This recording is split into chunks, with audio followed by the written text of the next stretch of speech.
Bienvenue sur le podcast de Lyon Sandel, un format audio pour découvrir ceux qui font bouger le territoire.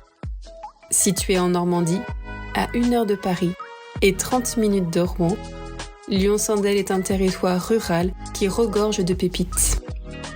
Découvrez ces hommes et ces femmes qui forgent le quotidien de notre région.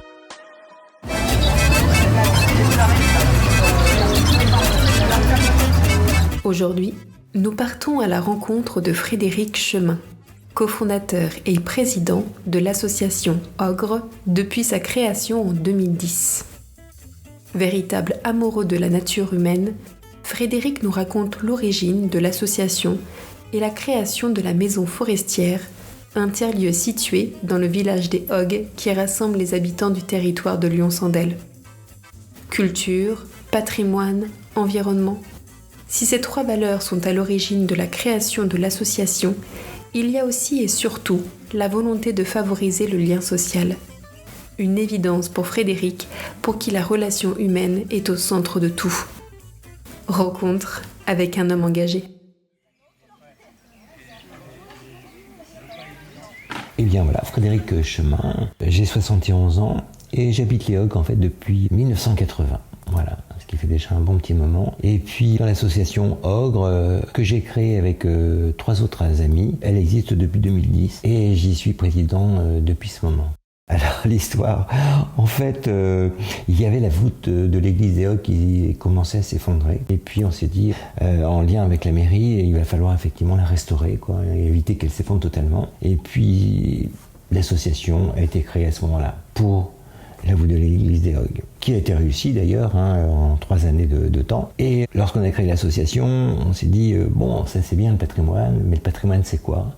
Et le patrimoine, on s'est dit, voilà, c'est de l'environnement, c'est de la culture, c'est du lien social. Mais le lien social, c'est pas non plus que quelque chose d'arrêté, c'est aussi l'histoire des personnes, l'histoire des habitants du village.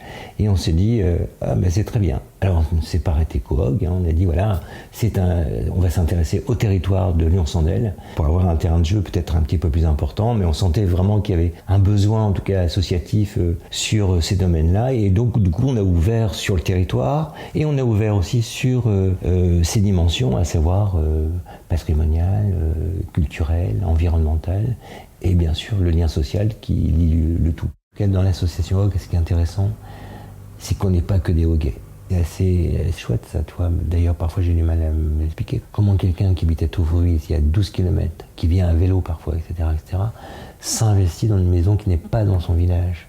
Parce que c'est le seul endroit où elle peut venir parler avec des gens, où elle va être accueillie, ça va être léger.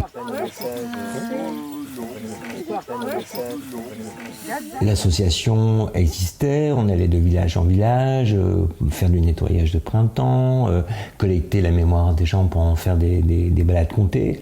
Et puis arrive la maison forestière, donc en 2023. Cette maison forestière, c'est l'aubaine parce que c'est un lieu où peut s'installer complètement l'association avec toutes ses dimensions, mais avec toute cette possibilité de convoquer les habitants et de leur dire écoutez, voilà, l'association gère la maison, mais vous l'avez aussi, elle vous appartient, c'est du bien commun, et à partir de ce bien commun, venez y faire des activités ou simplement participer à un café de l'association. Et en fait, le lieu est vraiment important. Enfin, le fait d'être, nous on a connu ça, une association sans lieu.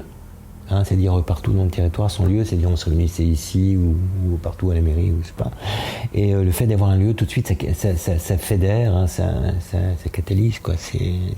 Alors, ça a été vraiment magnifique, quoi, parce que les personnes sont venues commencer à faire la peinture avec nous, rénover les sols. Et en fait, ce qui a été magnifique dans ce projet, c'est que tout s'est agencé, normalement. C'est-à-dire, il y avait des besoins sur la rénovation et les personnes sont arrivées comme s'il fallait qu'ils viennent naturellement, amenés vraiment par la bonne fée en tout cas qui est sur le territoire, et c'était vraiment très intéressant. Alors cette maison forestière. Donc c'est une idée que nous avions en tout cas avant, hein. C'était de dire il nous faut un lieu qui répondent en tout cas à des besoins de rencontres au niveau des habitants, à des besoins aussi d'activité, à des besoins de rencontres intergénérationnelles. La maison forestière est juste en face de l'école. Et ça, c'est quand même bien pour une maison forestière. Quand on en parle, souvent les personnes nous disent « Ah, mais elle est complètement isolée en forêt ». Mais non, la nôtre, elle est en face de l'école, en face d'une aire de pique-nique, vraiment près du centre du village. Et ça, c'était vraiment un atout. Un atout qu'a écouté la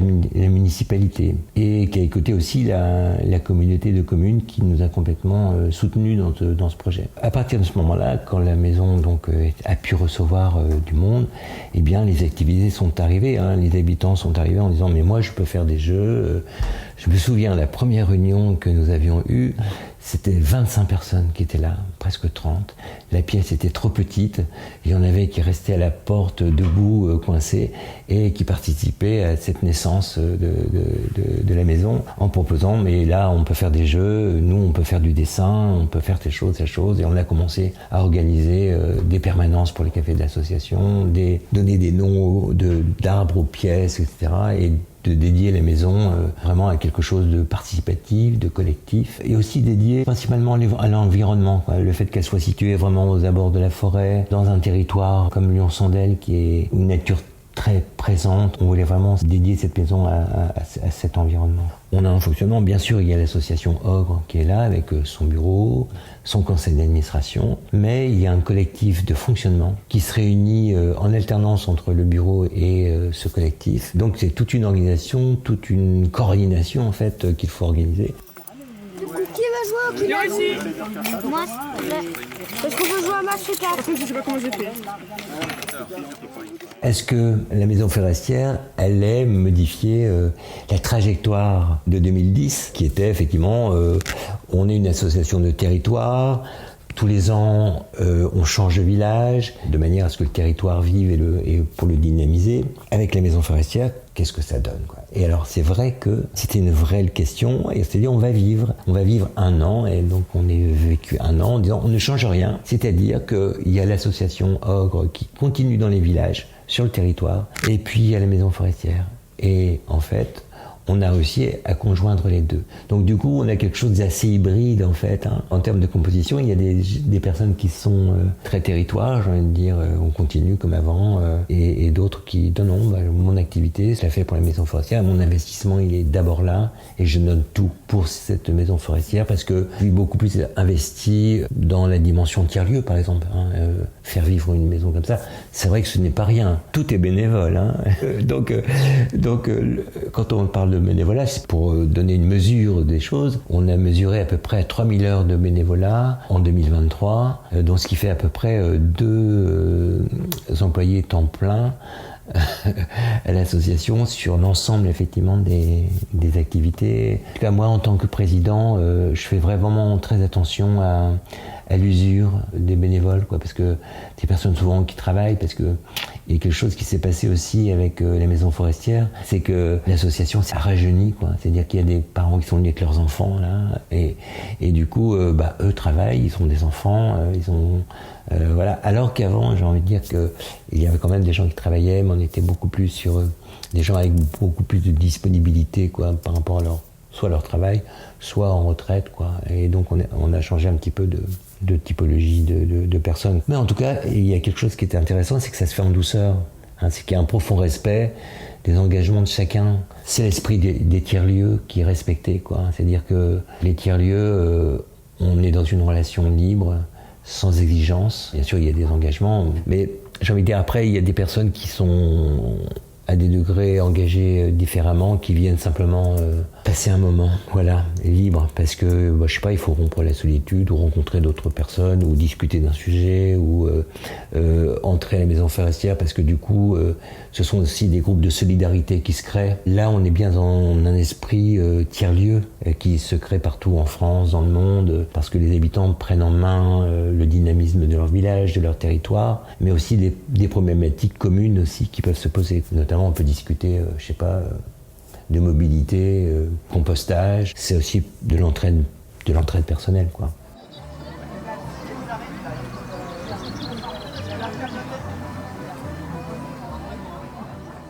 La maison forestière, elle est arrivée, on a tout de suite quand même assez vite fait débouché sur l'idée de tiers-lieu.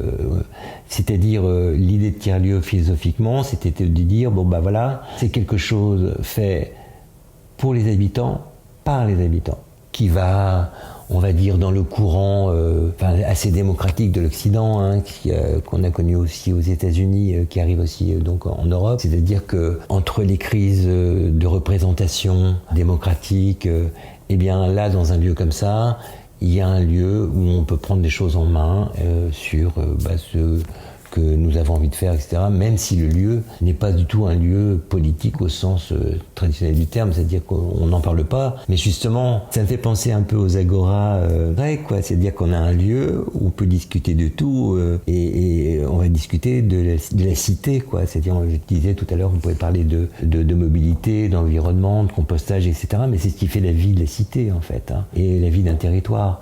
Et c'est peut-être vraiment ça, la vraie politique, au sens des Grecs de l'époque, quoi. Et ça me paraît intéressant. Alors, en fait, on s'est dit, on va distribuer des flyers et on va voir ce que les personnes ont réalisé.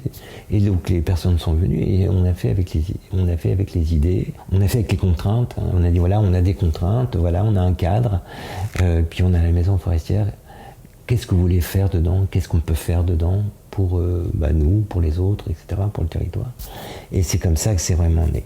Alors, est-ce qu'on a benchmarké? Oui, hein, on est allé voir, on savait qu'on avait un tiers-lieu à Bourg-Cachard, qui est un espace de vie sociale maintenant en EVS.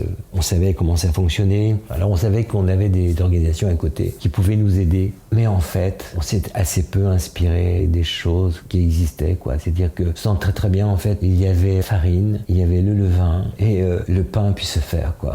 Ça a pu vraiment lever, si je peux m'autoriser cette métaphore-là, quoi. Enfin, c'était vraiment de cette sorte-là.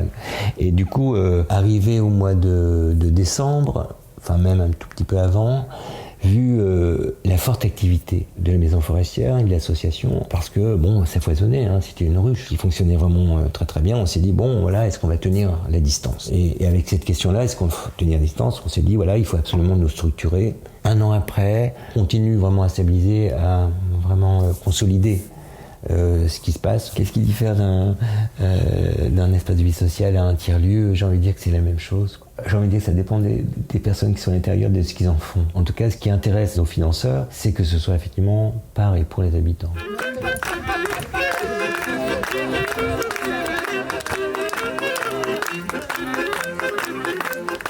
Les objectifs. En tout cas, l'objectif principal, c'est la rencontre, quoi. C'est le lien social. C'est évident. Et quand je dis évident, je le pense vraiment très profondément, et ça vient résonner avec ce qu'on peut partager avec les diagnostics qui sont faits à la communauté de communes sur les besoins du territoire, sur les solitudes, le besoin de faire quelque chose d'intergénérationnel, sur le besoin d'avoir des rencontres, des lieux de rencontre. En tout cas, sur la maison forestière, sur les 400 personnes qui sont adhérentes au café de l'association, 50% sont des familles, 50% des personnes seules. Et ce n'est pas un paradoxe, c'est que c'est un lieu beaucoup plus fréquenté par les femmes, très féminisé en fait, y compris dans l'association d'ailleurs, hein.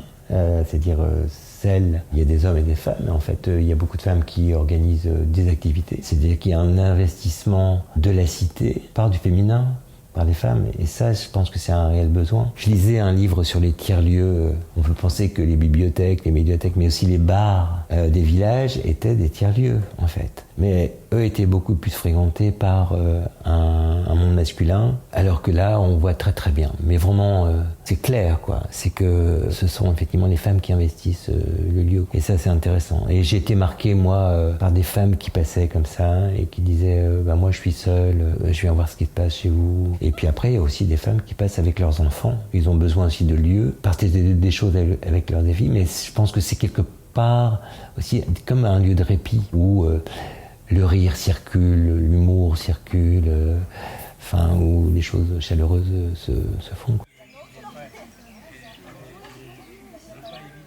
Peut-être qu'il y a eu un effet réveil par le Covid. Moi, je pense qu'en fait, il y a un besoin qui était latent depuis longtemps. On voit bien que dans beaucoup de villages, en fait, les commerces ont baissé le rideau. Il n'y a plus de lieux. Je parlais des bars tout à l'heure.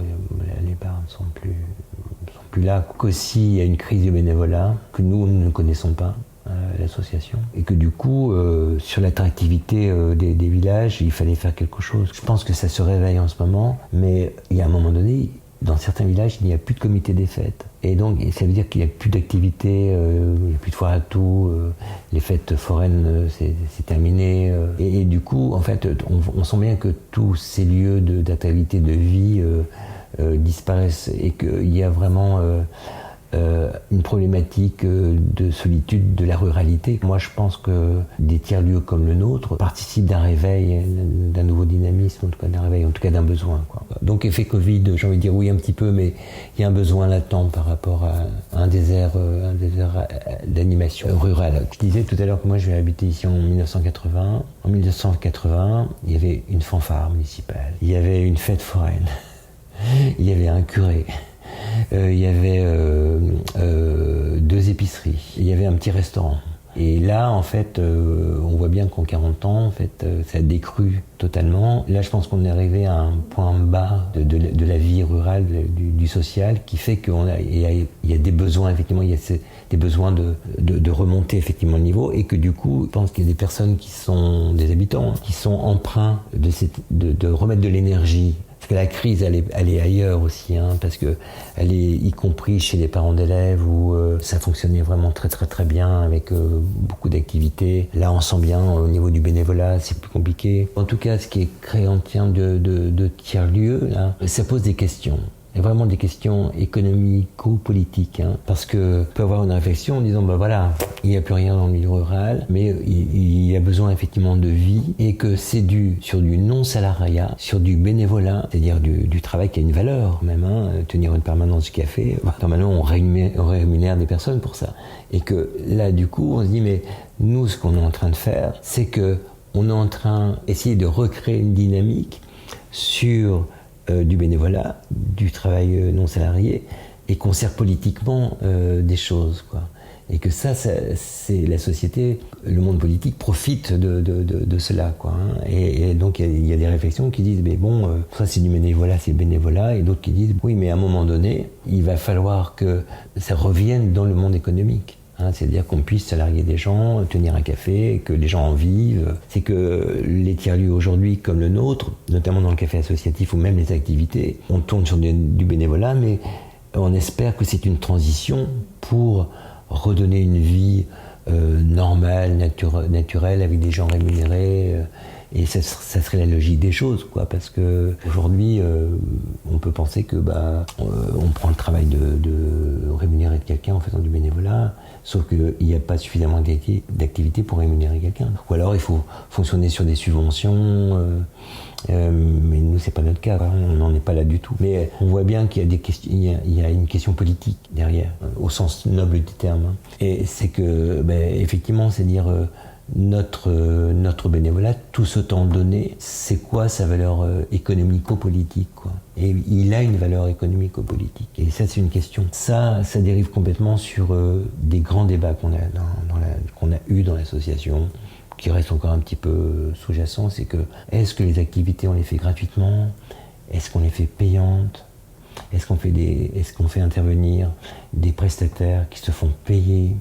Ça, c'est vraiment des questions très importantes dans notre association. Il y a des gens qui disent non, il faut faire tout gratuit, que nous on est bénévoles, on fait du gratuit, on ne conçoit pas avoir un lieu comme ça et que ce soit payant, c'est ouvert, c'est pour tous les habitants, c'est démocratique, c'est gratuit. Et puis après, il y a des gens comme moi qui disent il faut mettre du fioul.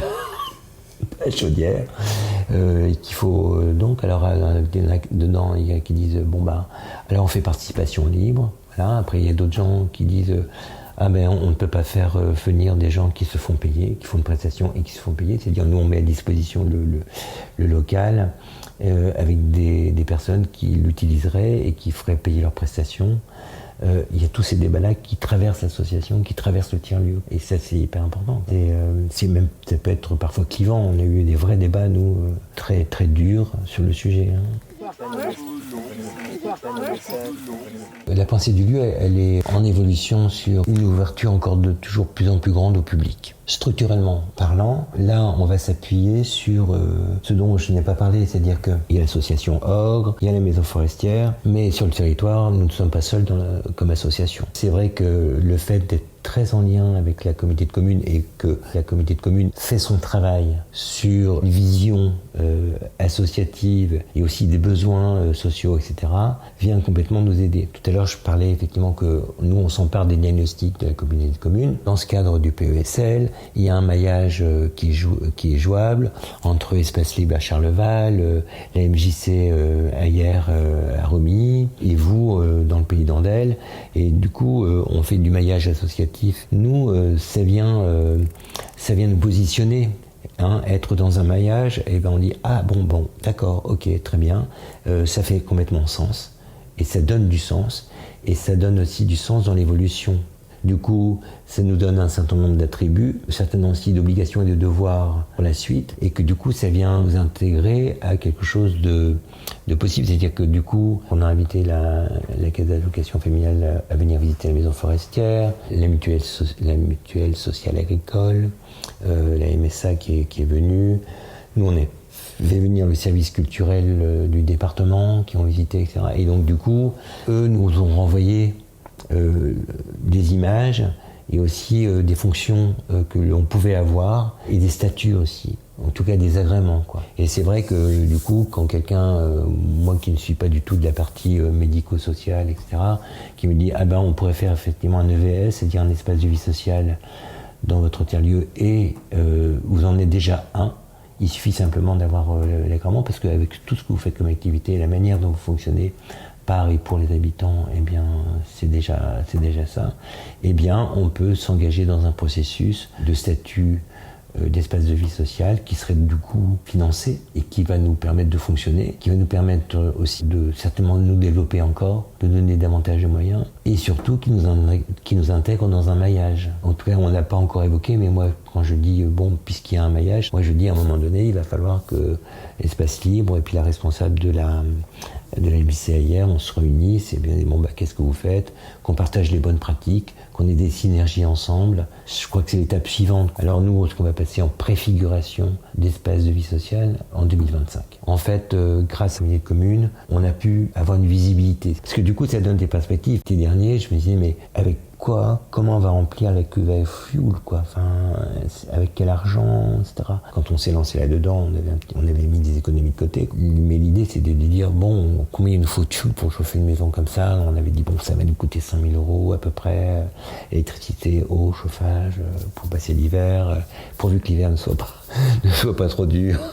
Et puis, bon, bah, ça va, on est passé, et maintenant on a une expérience d'hiver, parce qu'on s'était dit, en fait, l'hiver, c'est important de rester ouvert, pour deux raisons. Un, parce que c'est des besoins l'hiver, il y a des besoins de se rencontrer toujours, et ils sont d'autant plus présents l'hiver que l'été. Parfois peut-être pas tout à fait les mêmes personnes. Et que d'autre part, c'était assez difficilement imaginable qu'on arrête fin octobre, voilà, qu'on mette tout à plat et redémarrer toute une dynamique au mois d'avril, etc.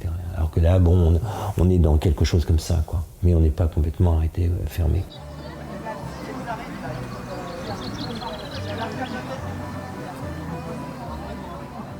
Moi, les anecdotes que je pourrais partager, enfin, celle qui m'a, je pense, le plus touché, c'est celle de Jean-Louis, le chauffagiste, qui avait trouvé un flyer dans sa boîte aux lettres. Alors, pour l'anecdote, ça pose des questions, quoi. C'est-à-dire qu'il est des HOG, l'association est des HOG, et je disais tout à l'heure depuis 2010, et que dans les boîtes aux lettres, on distribuait déjà des flyers avec le logo Ogre, et que nous avions en tout cas réalisé des tas de manifestations ici, des conférences, des tas de choses, et qu'il ne se rappelait pas avoir entendu parler de l'association Ogre. Et ce n'est pas le seul. Donc ça nous pose des questions sur la communication quand même, c'est-à-dire mais communique, l'association est du village, etc. Et puis c'est ce flyer sur la maison forestière des Ogre qui l'interpelle et qui dit allez, je prends mon vélo avec le flyer et je passe devant comme ça voir ce qui s'y passe, etc. Ce n'était pas moi qui étais là, c'était le trésorier Dominique qui dit oui, vous cherchez quelqu'un, j'ai eu ça dans ma boîte, qu'est-ce que vous faites, qu'est-ce qui se passe, glace, etc. Et à l'époque, on voulait préparer l'hiver. Et alors, il faut savoir que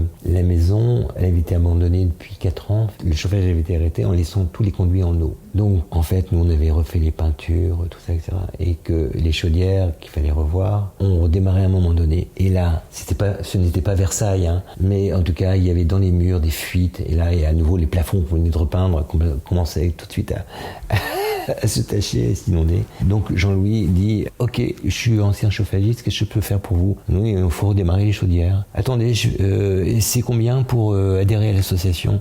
Alors Dominique, qui est le trésorier, il lui dit « C'est 15 €. » Il dit « Attendez, je reviens. » Il va chez lui, prend un chèque de 15 €, il nous fait le donne à Dominique, il dit « Bon, attendez, je mets aux chaudières tout de suite. » Il répare les chaudières, etc. Et maintenant, il fait partie du collectif de fonctionnement. C'est vraiment de belles choses.